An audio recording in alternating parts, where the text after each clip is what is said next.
여러분 안녕하세요. 나윤수 목사입니다. 신약 성경과 윤리 6번째 시간으로서요. 오늘은 누가가 말하는 예수님 그리고 성령 충만한 교회, 이것이 윤리적으로 어떤 것을 의미하는지에 대해서 함께 살펴보도록 하겠습니다. 저희가 지난 시간에는 마태복음이 말하는 예수님을 중심으로 마태복음이 성도들에게 어떠한 윤리적인 삶을 요청하고 있는지에 대해서 우리가 잠시 살펴봤었죠. 마태복음이 마가복음과 다른 지점이 있다라고 했습니다. 그것은 바로 예수님에 대한 추가적인 관점이었죠. 마가복음에서는 예수님을 십자가에 달린 그리스도로서 제시를 했었는데, 마태복음에서는 예수님을 그리스도이시지만 동시에 교회를 가르치시는 선생님, 말씀을 성취하시는 예수님으로 부각하고 있다라고 말씀을 드렸습니다.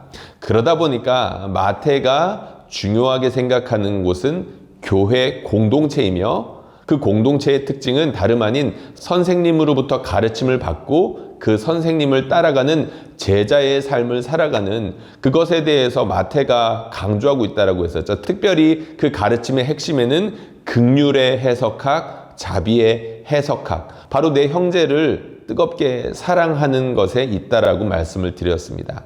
오늘은 누가가 앞에 있는 마가와 마태와는 어떻게 다른 점을 가지고 있으며, 누가가 제시하는 예수님을 중심으로 누가가 성도들에게 권면하고 있는 윤리적인 삶에는 어떠한 것들이 있는지 살펴보도록 하겠습니다.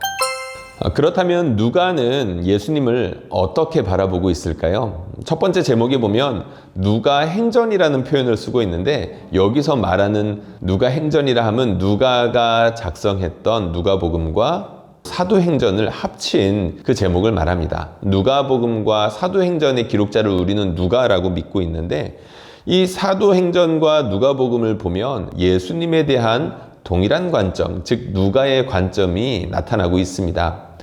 첫 번째 괄호 제목으로 제가 이렇게 써놨죠. 성령의 능력을 입은 종 예수님. 누가는 다른 어떤 복음서들보다도 성령의 능력에 대해서 초점을 맞추고 있습니다. 성령으로 충만한 예수님을 통하여서 어떤 일이 일어났는지에 대해서 누가가 굉장히 초점을 맞추고 있다는 거죠. 이 말씀 인용해 놓은 것들을 제가 한번 읽어보겠습니다. 이때부터 예수께서 비로소 전파하여 이르시되 회개하라 천국이 가까이 왔느니라 하시더라. 마태복음에서는 예수님께서 시험 받으시고 난 이후에 천국을 선포했다라고 이렇게 나와 있습니다. 그리고 마가복음에는 이렇게 나와 있죠. 이르시되 때가 찼고 하나님의 나라가 가까이 왔으니 회개하고 복음을 믿으라 하시더라. 마가복음과 마태복음이 비슷한 이야기를 하고 있는 겁니다. 용어만 다를 뿐이죠. 하늘나라 혹은 하나님 나라, 이렇게 표현만 달라졌을 뿐이지 예수님께서는 이 하나님의 나라를 선포하러 오신 분으로서 마가와 마태에 초점을 맞추고 있었습니다. 그런데 누가는 그것을 좀 더 풀어서 누가가 강조하고 있는 바가 확연하게 드러납니다. 그것이 누가복음 말씀에 있는데 제가 읽어보겠습니다. 예수께서 그 자라나신 곳 나사렛에 이르사 안식일에 늘 하시던 대로 회당에 들어가사 성경을 읽으려고 서심해 선지자 이사야의 글을 들이건늘 책을 펴서 이렇게 기록한 데를 찾으시니 곧 주의 성령이 내게 임하셨으니 이는 가난한 자에게 복음을 전하게 하시려고 내게 기름을 부으시고 나를 보내사 포로된 자에게 자유를, 눈먼 자에게 다시 보게 함을 전파하며 눌린 자를 자유롭게 하고 주의 은혜의 해를 전파하게 하려 하심이라 하였더라. 책을 덮어 그 맡은 자에게 주시고 앉으시니 회당에 있는 자들이 다 주목하여 보더라. 이에 예수께서 그들에게 말씀하시되 이 글이 오늘 너희 귀에 응하였느니라. 아멘. 마가와 마태는 하늘나라 혹은 하나님 나라라고 말했던 것을 누가는 이렇게 풀어서 정리해주고 있습니다. 예수님께서 뭐라고 말씀을 하셨나요? 주의 은혜의 해를 전파하러 오신 분으로서 자기를 설명하고 있습니다. 주의 성령이 자신에게 임했다라고 말씀하고 있죠. 이사야 선지자의 말씀을 인용하시면서 이 약속이 자신을 통해서 성취되었는데, 그 성취된 내용은 다름 아니라 방금 우리가 읽었던 그 누가복음 4장, 예수님께서 나사렛에서 메시아 취임 설교라고 알려진 이 설교를 통해서 약속의 메시아는 다름 아닌 성령의 충만함을 입어 자기 백성을 해방하는 분으로서 일하시러 이 땅 가운데 오셨다라는 것을 말씀해 주고 있다는 것입니다. 성령의 충만함을 입은 예수님, 해방자로서 자기 백성을 구원하시는 분으로서 소개되고 있다라고 말씀을 드렸죠. 누가복음에서는, 그리고 사도행전에서는 이 예수님을 모세와 같은 선지자로 더욱더 초점을 맞추면서 그분이 모세와 같이 자기 백성을 구원하시는 분으로 우리와 함께 계신다라는 것을 강조하고 있습니다. 말씀 인용해 놓은 것들을 제가 한번 읽어보겠습니다. 이르시되 미련하고 선지자들이 말한 모든 것을 마음에 더디 믿는 자들이여, 그리스도가 이런 고난을 받고 자기의 영광에 들어가야 할 것이 아니냐 하시고, 이에 모세와 모든 선지자의 글로 시작하여 모든 성경에 쓴 바 자기에 관한 것을 자세히 설명하시니라. 아멘. 성경에 있는 수많은 저자들 중에서 모세에 집중하고 있는 것을 볼 수 있죠. 예수님께서 부활하시고 엠마오로 가는 제자들에게 말씀을 풀어 설명하실 때에 콕 집어서 모세를 대표자로 설명하고 계셨습니다. 그리고 그 모세가 가리키고 있는 대상이 누구라고 하시는 거죠? 바로 자기 자신을 가리키고 있는 것이 아니냐라고 이야기하셨다는 겁니다. 그 다음 말씀을 한번 읽어보겠습니다. 모세가 말하되 주 하나님이 너희를 위하여 너희 형제 가운데서 나 같은 선지자 하나를 세울 것이니 너희가 무엇이든지 그의 모든 말을 들을 것이라. 아멘. 사도행전 3장 22절에 있는 말씀이죠. 사도들의 설교들이 사도행전에 보면 계속해서 나오는데, 이 사도행전 3장에 나오는 설교를 보면 역시 예수님이 모세가 예언했던 바로 그 선지자, 자기와 같은 그 선지자로 예수님께서 오신 것이다. 그러니까 모세가 예언했던 그 선지자로 오셨다라는 것을 사도가 설교를 통해서 예수님을 증언하고 있다는 겁니다. 유별나죠? 모세에 집중하면서 예수님을 모세에 비교하고 있다는 것입니다. 그러한 이해가 또 나오는데, 그때 모세가 났는데 하나님이 보시기에 아름다운지라. 이스라엘 자손에 대하여 하나님이 너희 형제 가운데서 나와 같은 선지자를 세우리라 하던 자가 곧 이 모세라. 스데반의 설교죠. 순교당하기 전에 자기를 쳐 죽이려는 사람들을 앞에 두고 했던 그런 유명한 설교입니다. 그런데 이 설교의 상당수를 모세에 대한 이야기를 하고 있고요. 그리고 예수님을 모세가 약속했던 바로 그 선지자에 비교하고 있습니다. 누가복음에서부터 사도행전에까지 여러 가지 말씀들이 나오는데, 유독 누가는 모세에게 관심을 가지면서 예수님이 말씀하셨던 모세, 혹은 사도들이 모세를 빌어서 예수님을 가리키고 있다는 것을 통해 가지고 분명히 예수님을 모세와 같은 해방의 선지자로서 집중하고 있다는 것을 어렵지 않게 우리가 찾아볼 수 있습니다. 이것에 대해서 이 신약의 윤리적 비전은 이렇게 정리하고 있는데요. 이 모든 것은 교회를 향한 윤리적 명령을 이해하는 데 함축하는 바가 있다. 모세와 같은 선지자의 부름을 받은 하나님의 새로운 백성인 그들은 예수님과 함께 여행하며 그분의 가르침에 귀를 기울이고 자신들이 이스라엘의 운명에 대한 신명기의 비전을 성취할 새 언약 백성임을 인식해야 한다. 여러 가지 조금 어려운 말들이 있긴 한데요. 이런 말입니다. 예수님을 모세에 비교했다는 것은 예수님을 따르는 그 사람들 역시 이스라엘 백성, 그러니까 영적인 이스라엘 백성이라는 것을 이해시키기 위해서 이런 식으로 설명을 하고 있다는 겁니다.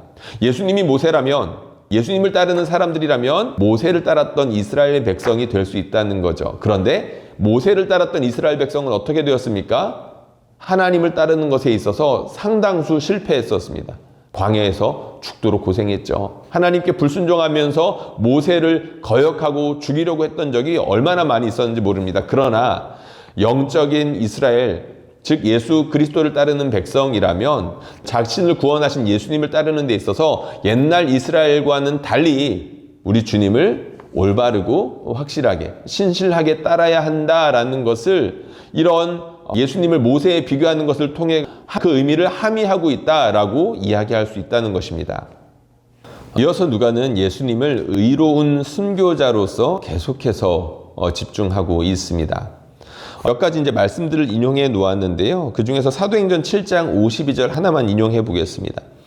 너희 조상들이 선지자들 중에 누구를 박해하지 아니하였느냐? 의인이 오시리라고 예고한 자들을 그들이 죽였고 이제 너희는 그 의인을 잡아 준 자요 살인한 자가 되었나니. 이스라엘 백성은 수많은 의인들을 죽였었습니다. 죄 없는 선지자들, 하나님의 말씀을 따라서 회개하라고 선포했던 의인들을 잡아서 죽였던 사람들이 바로 이스라엘 백성이었죠. 그런데 스데반이 설교할 때 뭐라고 말하고 있는 것입니까? 너희도 역시 너희 조상들과 마찬가지로 의인을 잡아 죽였는데 그 의인은 다름 아닌 수많은 앞선 의인들이 예고하고 약속했던 그 메시아, 그 의인을 너희가 죽였던 것이 아니냐라고 말씀하고 있다는 겁니다. 위에 인용해 놓은 여러 가지 말씀들도 다 비슷한 맥락 가운데 있는 것입니다. 예수님을 죄가 없는 의인으로서 소개하고 있다는 거죠. 이것이 역시 의미하는 중요한 바가 있습니다. 제가 한번 읽어볼까요? 누가복음과 사도행전의 이러한 내용들은 예수님이 성경대로 의인으로서 죽으셨다는 것이다. 예수님의 죽음은 참된 선지자는 거부를 당하게 되어 있다는 사실을 다시 한번 확정하며 또한 스데반이 보여주듯이 그분을 따르는 자들도 그럴 것임을 보여준다. 예수님은 자신의 죽음의 방식을 통해 자신이 참 의인이었음을 증명하시면서 동시에 다른 이들에게 믿음의 패러다임을 제공하신다. 예수님을 의로운 순교자로 제시하는 중요한 두 가지 이유. 예수님은 그렇게 의인들이 앞서서 예고했던 바로 그 의인, 메시아로서 죽으실 그 신실하신 의인이라는 것을 예수님께서 친히 증거하셨고 사도들이 증거했다는 것이고요. 동시에 예수님께서 그렇게 의인으로서 죽으신 이유는 자신을 따르는 백성들에게 하나의 모델로서, 자신을 따르는 백성들 역시 죄가 없음에도 불구하고 이 땅 가운데에서 고난당하고 인내하며 순교자의 길을 따라 살아가야 된다는 것을 보여주고 있다는 것입니다. 누가는 이렇게 예수님에 대해서 해방자로서, 특별히 성령의 충만함을 입은 구원자로서, 모세가 예언했던 바로 그 선지자로서, 그리고 의로운 자로서 죄가 없이 죽으신 분으로서 소개되어 있습니다. 누가가 관심을 갖는 것은 여기에서 머물지 않는데 마태가 교회에 대해서 굉장한 관심을 가졌던 것처럼 누가 역시 교회에 대해서 관심을 가지고 있는데 그 방향이 조금은 다릅니다.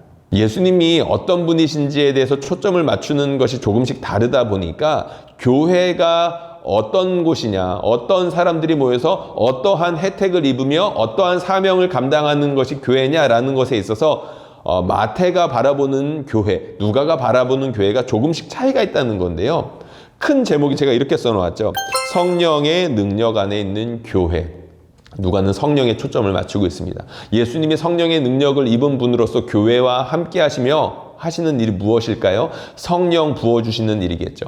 성령 부어주시면서 예수님께서 살아생전에 행하셨던 일들을 바로 교회에 행하시며 교회들을 통하여 세상 가운데 그 일들을 반복해서 행하신다는 것들을 보여주고 있다는 것입니다. 1번, 교회 사역의 패러다임이신 예수님. 제가 방금 말씀드린 부분이 바로 이것입니다. 주의 성령이 내게 임하셨으니 예수님께서 자기에게 성령이 임하셔서 해방의 역사, 구원의 역사들을 본격적으로 시작하신다라고 했죠. 사도행전 1장 8절에 이런 말씀이 있습니다. 오직 성령이 너희에게 임하시면 너희가 권능을 받고 예루살렘과 온 유대와 사마리아와 땅끝까지 이르러 내 증인 되리라 하시리라. 제자들에게 성령이 임할 것입니다. 권능을 받을 것입니다. 그런데 권능을 받고 하는 일들이 있죠. 증인이 되는 겁니다. 그들은 예수님을 증언하는 증인의 역할을 감당할 뿐인데 예수님께서 그들과 함께 하시며 구원의 역사, 그 말씀이 선포되는 곳 가운데 해방의 역사들을 일으키시겠다라는 말씀이 바로 여기에 있는 것이죠. 그리고 사도행전 2장 17절, 18절에 다시 한번 성령에 대한 이야기가 나옵니다. 하나님이 말씀하시기를 말세에 내가 내 영을 모든 육체에 부어주리니 너희의 자녀들은 예언할 것이요 너희의 젊은이들은 환상을 보고 너희의 늙은이들은 꿈을 꾸리라. 그때 내가 내 영을 내 남종과 여종들에게 부어주리니 그들이 예언할 것이요. 베드로가 설교한 장면이죠. 여기서도 보면 베드로는 하필이면 요엘의 말씀서를 가져와서 강조하고 있습니다.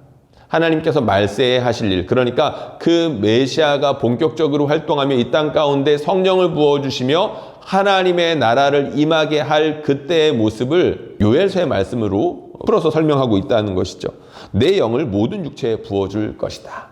그리고 성령의 능력이 임하는 교회에 대해서 누가가 여러 가지 말씀들을 풀어놓았는데 신약의 윤리적 비전은 이것에 대해서 이렇게 해설해 놓았습니다. 성령의 선물에 함축된 것은 사로잡힌 자들에게 자유를 선포하는 예수님의 소명을 짊어지는 모든 사람에게 주어지는 능력이다. 누가가 보기에 복음의 선포의 중심에는 회개로의 부름이 있다. 이것은 개인의 삶, 공동체의 개혁을 포함한다. 사도들 역시 예수님처럼 모세와 같은 선지자로 드러난다. 그들은 치유하고 계시는 예수님의 소명을 이어나간다. 그들도 하나님의 백성의 공동체를 가르치고 세워간다. 이것은 의로운 순교자 역할로까지 확대된다. 스데반이 그랬고 야고보가 그랬다.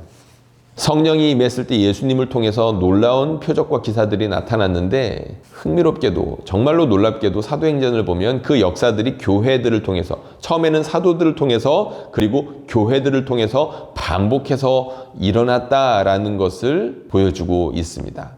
누가복음과 사도행전을 보면 일부러 예수님께서 사용하셨던 그런 단어들을 교회와 사도들에게 반복해서 사용하면서 예수님께서 성령을 부어주시며 본인이 하셨던 일들을 지금도 교회들을 통해서 여전히 하고 계신다라는 것들을 암시하고 있는 본문이 많다는 겁니다. 누가는 공동체에 대해서 또 이렇게 표현하고 있습니다. 제목이 이렇게 써놨죠. 새로운 공동체, 큰 은혜를 입은 무리들. 예수님께서 성령 부어주신 것을 은혜 입은 것으로 표현하고 있다는 겁니다. 203페이지에는 책에 이런 내용이 있습니다. 누가복음 시작부터 하나님의 구원 행위는 개인의 구원뿐만이 아니라 한 백성, 즉 하나님의 백성 형성을 의도한 것이 분명하다. 새로운 공동체의 형성은 오순절 이후에 가장 현저하게 나타난다. 성령을 부어주심으로 말미암아 수많은 신자들이 처음의 핵심 구성원들에게 더해진다. 그리고 예루살렘 공동체는 독특한 형태의 삶을 보여준다. 하나님이 은혜를 부어주시는데 각각의 사람들을 구원하시는 것에서 그치는 것이 아니라 그 구원한 사람들을 하나의 백성으로 만드셔서 그 백성들을 통하여서 이루시고자 하는 바가 있다는 겁니다. 한 사람이 구원을 받아 그 사람을 통하여 하시고자 하는 일들이 분명히 있지만 우리 하나님의 성령을 힘입어 함께 모이는 그 백성들의 새로운 삶의 양식을 통해서 이 땅 가운데 새로운 나라의 출현을 말씀하고 계신다는 거죠. 여러 가지 말씀들을 인용해 놓았습니다. 사도행전에서 교회가 어떠한 모습으로 세워졌고 발전하고 있는지를 보여주는 아주 중요한 말씀들인데요. 이 말씀들 여러분들 한번 같이 소리를 내서 읽어볼 수 있으면 좋겠습니다. 먼저 사도행전 2장 42절에서 47절 말씀인데요. 한번 같이 읽어보겠습니다. 시작! 그들이 사도의 가르침을 받아 서로 교제하고 떡을 떼며 오로지 기도하기를 힘쓰니라. 사람마다 두려워하는데 사도들로 말미암아 기사와 표적이 많이 나타나니 믿는 사람이 다 함께 있어 모든 물건을 서로 통용하고 또 재산과 소유를 팔아 각 사람의 필요를 따라 나눠주며 날마다 마음을 같이하여 성전에 모이기를 힘쓰고 집에서 떡을 떼며 기쁨과 순전한 마음으로 음식을 먹고 하나님을 찬미하며 또 온 백성에게 칭송을 받으니 주께서 구원받는 사람을 날마다 더하게 하시니라. 아멘. 여기에 보면 성령의 능력을 입은 사람들, 하나님의 큰 은혜를 입은 무리들의 삶의 패턴들이 나와 있게 됩니다. 이것은 당시의 초대교회의 모습이 이러이러했다라는 것을 보여주는 것에서 그치는 것이 아니라 하나님의 성령을 힘입은 사람들이 어떤 식으로 살게 됐다라는 그런 반복되는 모습을 보여주는 것이기도 합니다. 이 중에서 특별히 누가가 강조하고 있는 것이 있는데요. 가르치는 것도 중요하고 기도도 중요하고 함께 교제하는 것도 굉장히 중요한데 이 중에서 특별히 누가가 주목하고 있는 부분은 경제적인 부분입니다. 신약의 윤리적 비전 205페이지에 보면 이런 이야기가 있습니다. 부자에 대한 책망은 두 개의 강력한 누가의 비유에 의해서 표현된다. 하나는 어리석은 부자의 비유이고 또 하나는 부자와 나사로의 비유이다. 둘 다의 경우 부를 축적한 것은 비참한 우산 또는 영원한 고통의 근거가 되기까지 한다. 그리고 이런 이야기가 또 있습니다. 또한 누가는 제자가 되라는 예수님의 부르심에 비추어 부에 대한 의로운 반응과 불의한 반응을 보여주는 두 개의 대조적인 이야기를 제공한다. 부자 청년은 재산을 팔아 그 돈을 가난한 사람들에게 나누어 주라는 예수님의 부르심을 안타깝게 거절한 반면 삭개오는 예수님을 만나면서 자발적으로 자기 소유의 절반을 가난한 자들에게 나누어 주고 불의한 소득에 대해서는 4배로 갚아서 보상하겠다고 약속한다. 삭개오의 회개로 인한 관대함은 믿음의 표지였으나 부자 청년 그리고 아나니아와 삽비라의 인색함은 하나님의 은혜에 반하는 심령을 보여준다. 누가복음에서도 부에 대한 관심을 이렇게 집중해서 보여주고 있는데 성령을 힘입은 무리들, 하나님의 큰 은혜를 힘입은 교회 공동체의 삶 가운데에서 놀랍게도 관대함의 표현, 우리 예수님께서 가르치셨던 부에 대한 그 바른 가르침을 실천하는 삶의 양식, 삶의 패턴들이 나타나기 시작했다는 것입니다. 소유를 자기의 것으로 주장하지 않고 다른 사람들의 간절한 필요를 따라서 적극적으로 나누어주고 베풀어주는 일들이 그 공동체의 문화가 되었다는 것입니다. 놀라운 일인 거죠. 그리고 이 공동체 가운데, 그러니까 누가가 주목하고 있는 성령의 능력을 힘입은 사람들이 보여주는 또 다른 삶의 중요한 양식이 있는데, 그것은 바로 다양한 사람들이 모이는 공동체였다는 겁니다.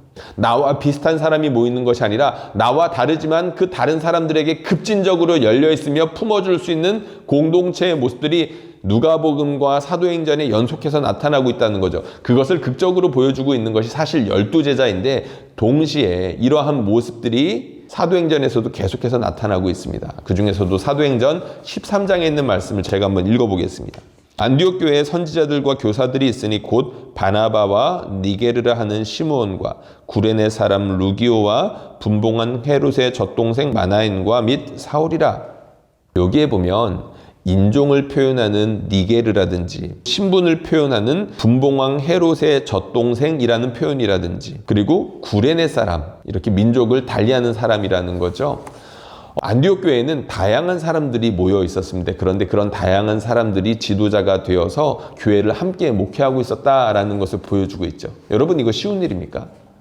부부가 하나가 되는 것도 쉽지 않은 일입니다. 그러나 부부도 아니고 핏줄이 섞인 것도 아닌데 서로 다른 사람들이 한 마음으로 성령의 능력을 힘입었기 때문에 가능하겠죠. 하나님의 은혜를 입은 이 다양한 사람들이 주의 일들을 위해서 하나가 되었다는 것을 사도행전은 보여주고 있습니다. 그리고 이렇게 은혜를 입은 무리들, 성령의 능력을 힘입은 무리들, 교회 공동체가 어떠한 모습을 보여주느냐. 세 번째 제목이죠. 교회와 제국, 세계를 뒤집어 놓기. 세상을 뒤집어 놓기 시작합니다. 이것이 어떤 말인지 한번 보겠습니다. 천하를 어지럽게 하던 이 사람들이 여기도 이름에 야손이 그들을 맞아들였도다. 이 사람들이 다 가이사의 명을 거역하여 말하되 다른 임금 곧 예수라 하는 이가 있다 하더이다. 사도 바울이 열심히 복음을 전하고 나니까 세상에 난리가 난 겁니다. 뭐라고 표현했습니까? 천하를 어지럽게 하던 사람들이다. 과한 표현이겠지만 정당한 표현이기도 합니다. 세상에 없던 방식의 삶을 주장했고 그렇게 살아야 되는 이유를 새로운 임금이 도래했기 때문이다 라고 주장했기 때문입니다. 그 임금은 누구십니까? 새로운 임금이라고 표현했지만 원래 왕이셨던 예수님, 이 세상에 창조주셨던 바로 그 하나님과 그 하나님의 아들이신 예수님께서 이 땅의 왕으로, 통치자로서 실제로 다스리고 계신다라고 사도 바울이 전도했기 때문입니다. 그러자 사람들이 난리가 났죠. 성령의 능력을 힘입은 교회 공동체는 예수님을 따라서 이 세상의 그릇된 가치관을 전복하는 사람들로서 누가는 소개합니다. 교회 공동체가 예수님의 말씀을 따르다 보니까, 정말로 세상의 새로운 임금이신 우리 예수님을 따르다 보니까 세상의 방식이 아니라 세상의 방식에 대항하는 대안 공동체로서 살아갔다는 것이죠. 이 부분과 관련해서는 뒷부분에서 좀 더 자세하게 나눌 시간이 있으니까 넘어가도록 하겠습니다. 세 번째입니다. 누가는 이렇게 성령의 능력을 힘입은 예수님, 그리고 그 예수님을 믿음으로 말미암아 예수님처럼 성령의 능력을 힘입은 교회에 초점을 맞추는데, 동시에 이러한 예수님과 교회들이 궁극적으로 지향해야 되는 마지막이 있다는 것을 굉장히 강조해주고 있습니다. 첫 번째 제목인데요. 종말을 살아가는, 그러니까 준비하는 교회라고 제가 제목을 적어 놓았습니다. 누가복음 19장에 보면 이런 이야기가 있죠. 그들이 이 말씀을 듣고 있을 때 이 비유를 더하여 말씀하시니 이는 자기가 예루살렘에 가까이 오셨고 그들은 하나님의 나라가 당장에 나타날 줄로 생각함이더라. 이 말씀이 어떤 말씀입니까? 쭉 읽다 보면 문화 이야기를 하고 계십니다. 화폐 단위였죠. 마태복음에서는 달란트 비유가 나오는데 누가복음에서는 문화라는 화폐 단위만 바꾸어서 비슷한 말씀을 해주십니다. 달란트 비유가 마지막을 앞둔 신실한 청지기에 대해서 이야기했던 것처럼 누가 역시 성령의 능력을 힘입은 교회라면 마지막을 기다리는 사람들로서 신실하게 오늘 하루를 청지기로서 살아가야 된다라는 것을 강조하고 있다는 것입니다. 그리고 두 번째 제목인데요. 여기에 보면 이런 말씀이 있습니다. 교회와 함께 하시는 하나님의 영. 이게 무슨 말씀이냐면 옆에 가로로 종말론적인 영이라고 덧붙여놨죠. 구약 성경에 보면 성령의 임함, 이런 해방의 역사는 마지막 때를 가리키는 그런 표시로 예언을 하고 약속을 하고 있습니다. 그런데 그 마지막에 이루어져야 할 약속이 어떻게 됐습니까? 예수님에게서 이루어졌고 예수님을 믿는 교회들에게서 이루어졌죠. 그런데 이 세상이 완전히 끝나지는 않았습니다.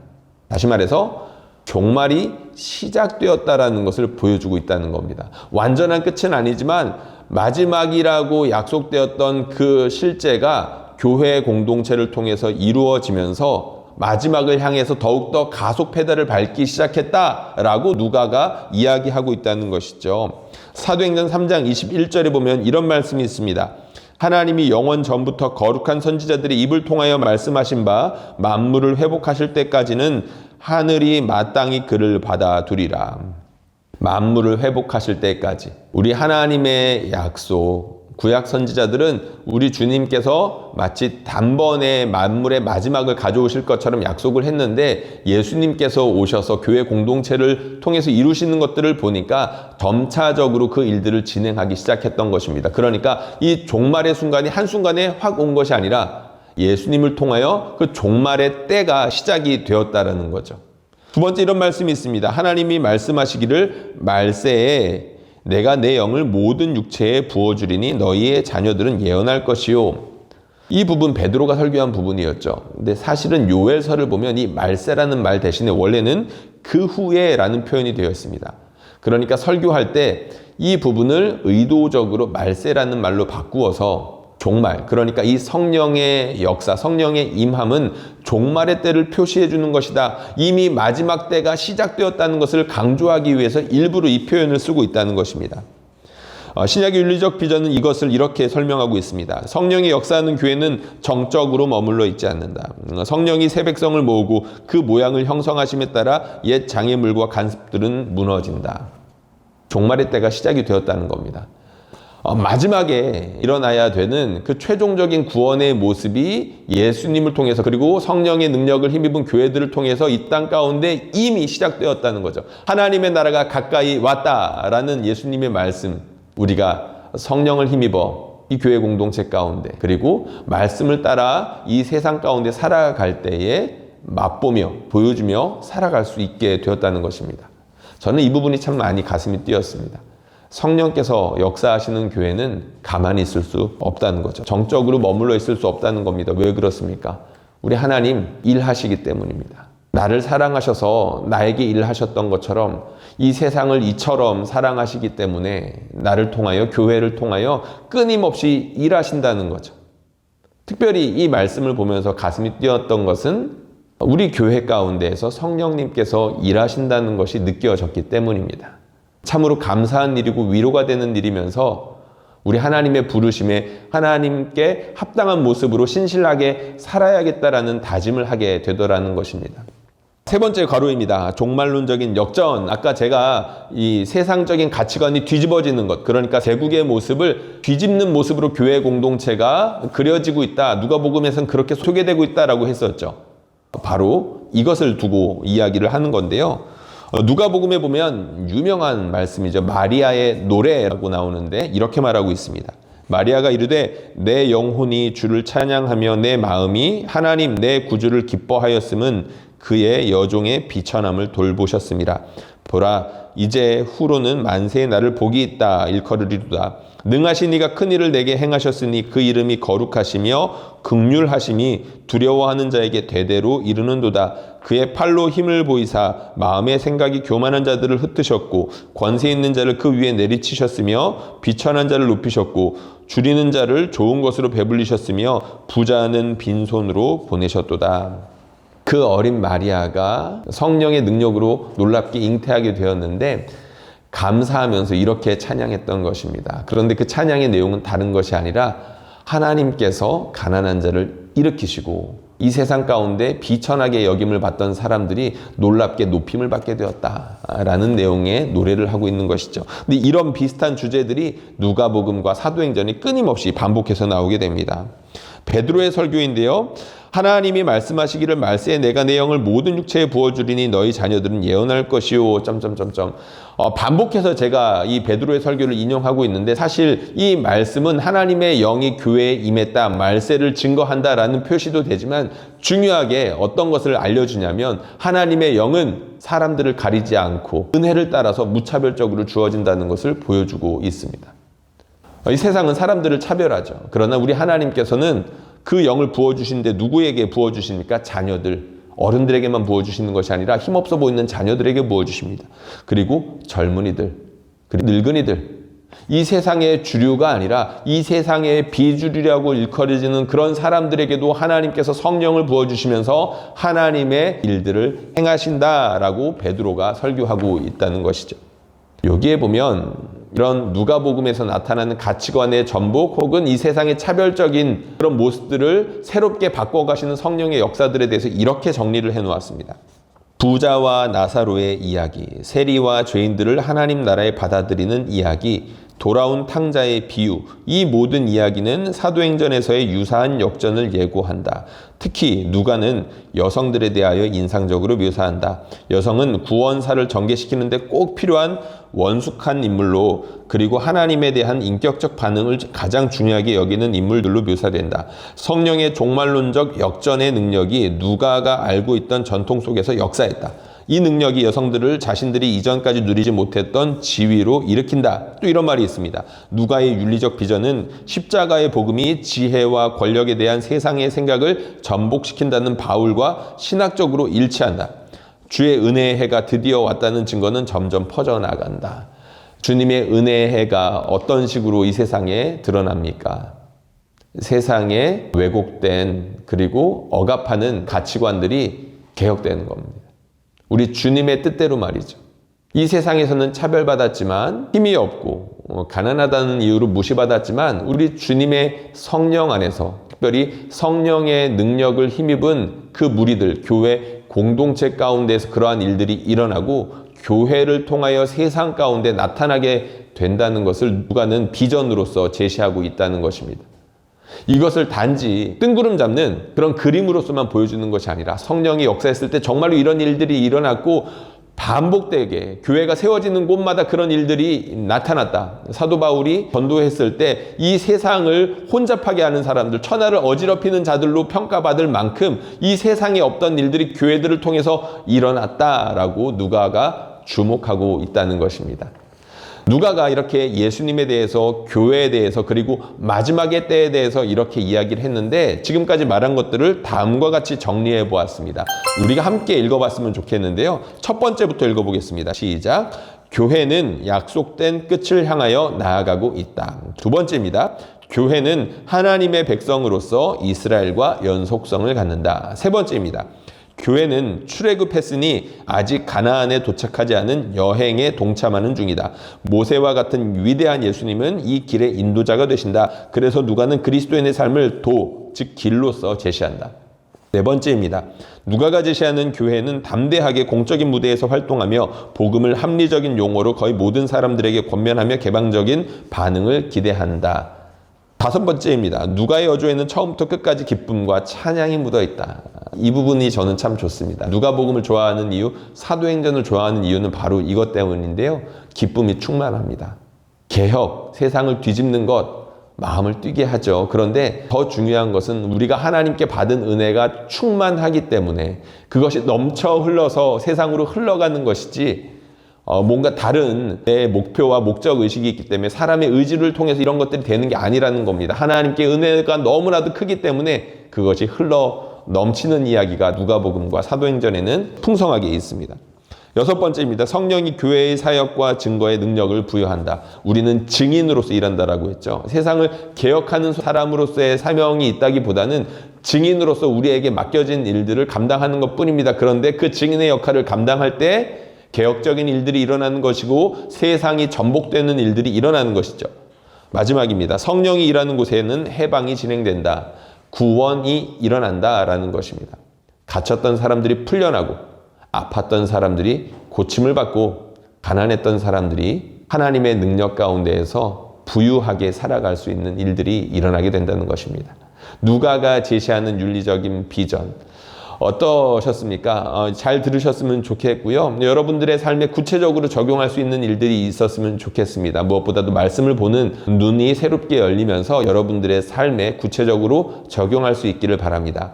시청해 주셔서 감사하고요. 다음 시간에는 요한이 어떻게 예수님을 바라보고 그것에 따라서 윤리적인 비전을 제시하는지를 살펴보도록 하겠습니다.